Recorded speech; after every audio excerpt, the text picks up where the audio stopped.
What is up, guys? Today we will have brief unboxing and just brief overview of the camera Sony ZV-E10. Actually, in this video I will just briefly show you how it looks like, what's inside, and actually what the settings. And in the next video I will do some really comparison and some real testing, video testing, photo testing, etc. I was searching for really universal camera, and I think this camera suits my needs to make photos and videos. Not only for videos, but I also going to use it for photos as well. I've got a kit lens here, which is 3.5 to 5.6 aperture, 16 to 50 millimeters with optical stabilization here. Actually, here is only electronic stabilization supported by the camera, but this lens has a built-in stabilizer. Also, that's a set. I had it without box. I bought it second-hand for around $550 with a kit lens, with a charger included, manual, and also this high-quality SD card, which is actually quite expensive. This is card from Sony for 64 gigabytes V60 XC2, and the speed they claim 277 megabit second for writing, 150 for reading, and 150 megabits per settings for writing.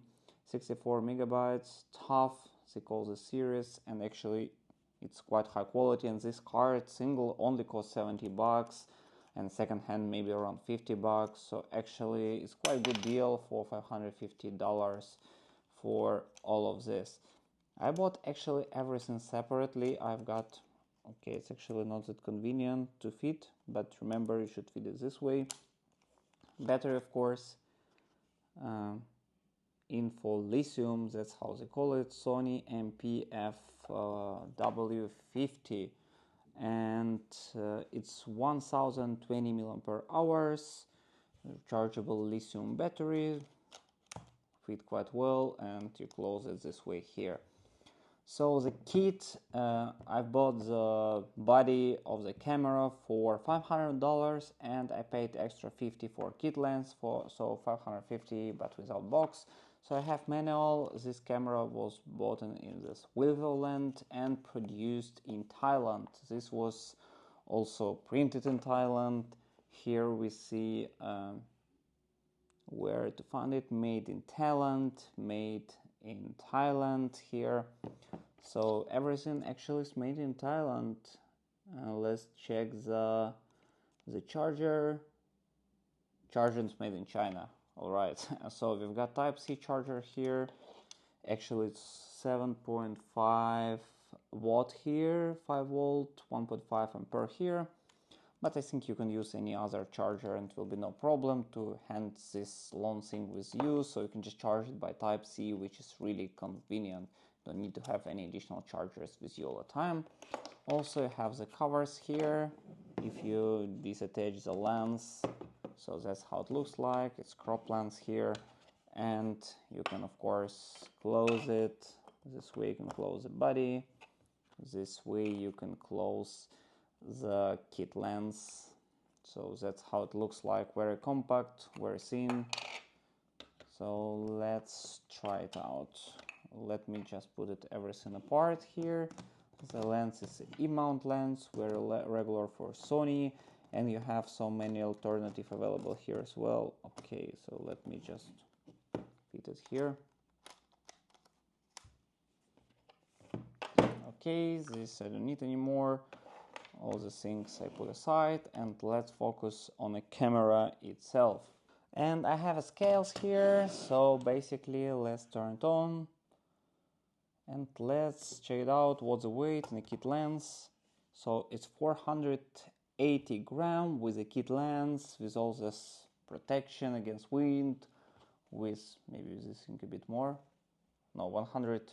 Let's put it all together. 195 together with a band, with everything. So if we put a band aside, we disattach this against wind protection. That's actually also quite nice, connected this way here.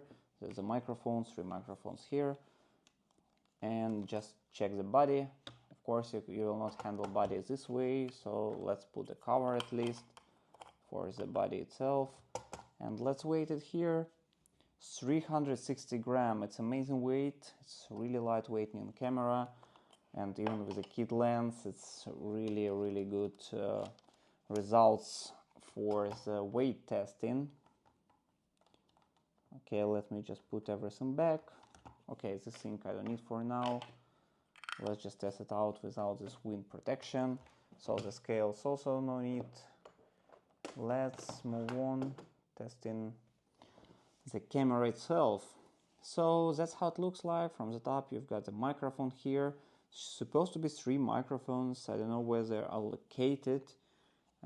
I can see only 1 here, so maybe they all 3 located in one place.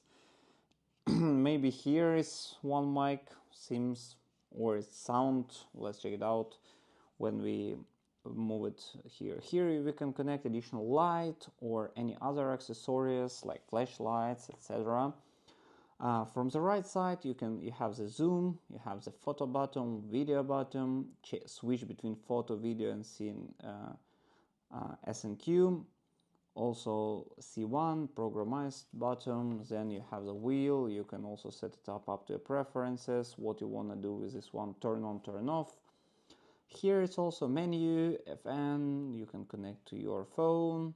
Here also you have several buttons here, I think they can be customized. This thing is like a wheel, you can spin it, and a middle button to accept. Watch the photos and delete.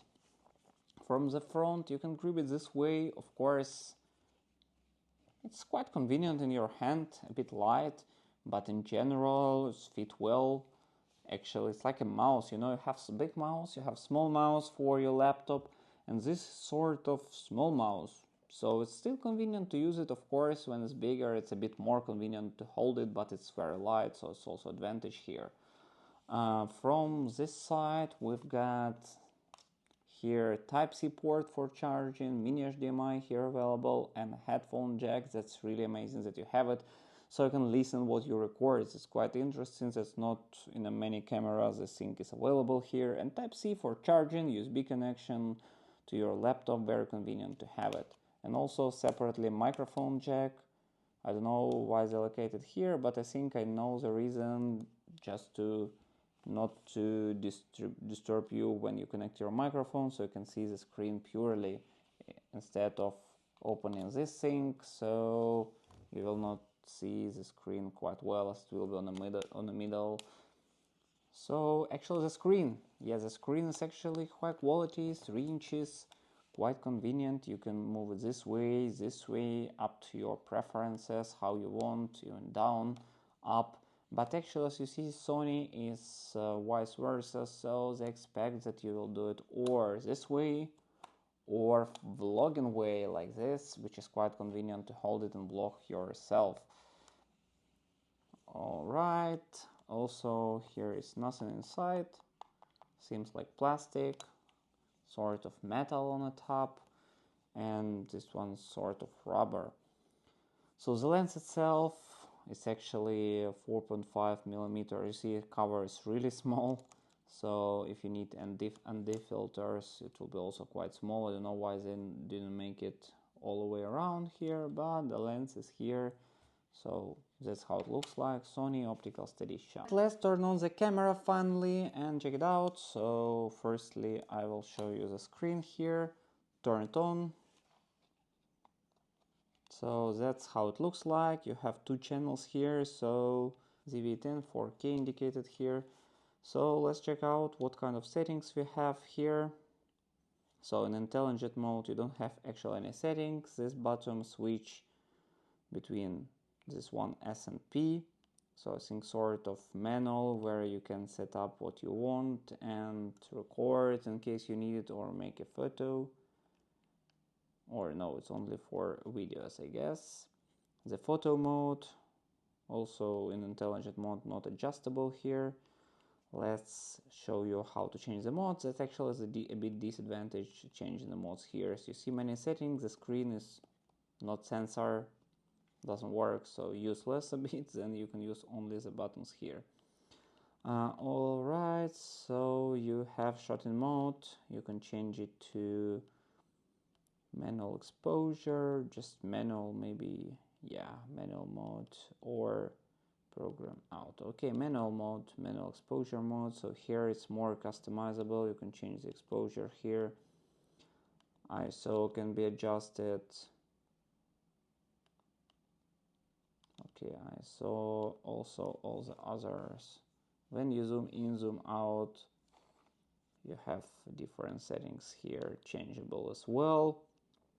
So as you see, everything can be adjusted up to your preferences. And it's actual manual mode. You have more settings, but the menu operation is not quite convenient, as you all the time need to go to the settings to change it. Maybe it's good if they add it here or on a screen somewhere, or update the camera to have the possibility to change the modes. So also the zoom is working here. Okay, let's put something here. As you see, zoom is working like this. Also, you can just move this wheel without, as you see, you can do it really fast. Like now we are 16 millimeters and 50. So pretty fast, same as regular zoom without electronic one. As you see, this actual electronic one, but this wheel is quite convenient. Here you see how you do it with very slowly, and here how you do it faster. So both way are okay for this camera, and also you can add the digital zoom, also quite convenient in case you need it. Okay, so you have for the settings, I will briefly cover what we got. File format, quality, JPEG, aspect ratio, color space, lens compensation. You have the shoot mode, intelligent, auto, single shooting, bracket settings. So actually, quantity of settings is really huge, and if you focus one by one, it will take a long time. Maybe if you leave some comments below, I will go one by one and explain to you why you need all the settings and what is the best setting for this camera, because the quantity of them is, I can tell you, is huge comparing to my previous Canon camera, where the settings are much less. So here you will just see what you will face when you open it. Then a video camera, so you have two options, 4K or HD, recording setting 25 frame per second, 100 M, so 60 M. I think it's not a frame, I think it's just quality, SNQ settings, frame rate, 100 FPS, 25p. Okay, it's FPS, maybe slow motion mode. Okay, how we can go back here, click menu.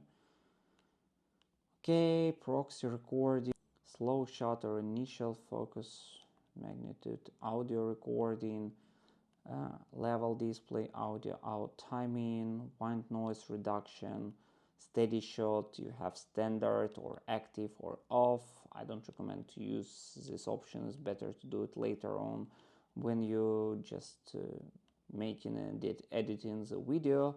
Marketer display, marketer settings, recording lab, movie shutter. So quite many settings, and you can also use them this way. Just scroll down here and choose what you want. So I will not focus on all of them. You can connect to smartphone, PC remote function, airplane mode, Wi-Fi, Bluetooth settings, location info can be.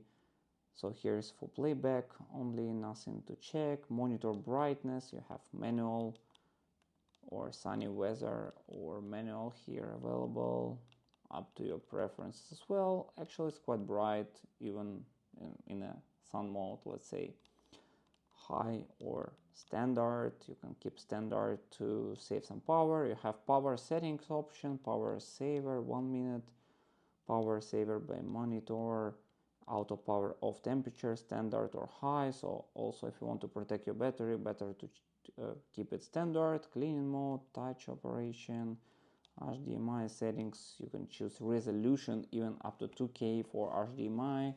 So using HDMI, you can just connect it to your laptop and use it as a 2K even camera. If you connect it by Type-C cable, it will be only up to 7020p.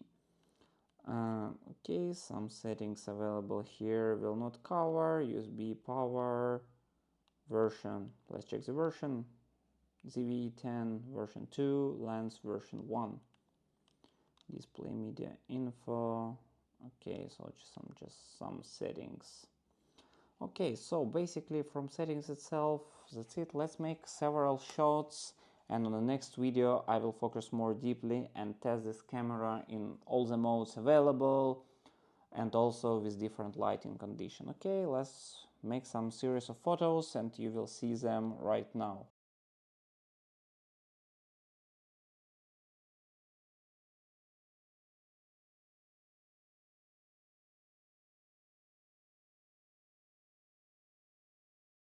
I made several photos, you just saw them, and that's how it's just fast review of this camera looks like. In case you want to have more detailed menu review of all the settings, leave it in the comments below. In the next video I will show you how you can use this camera. I will show you each mode examples of photo and video. And for this video that's pretty much it. Thank you very much for watching, put the thumbs up and see you next time.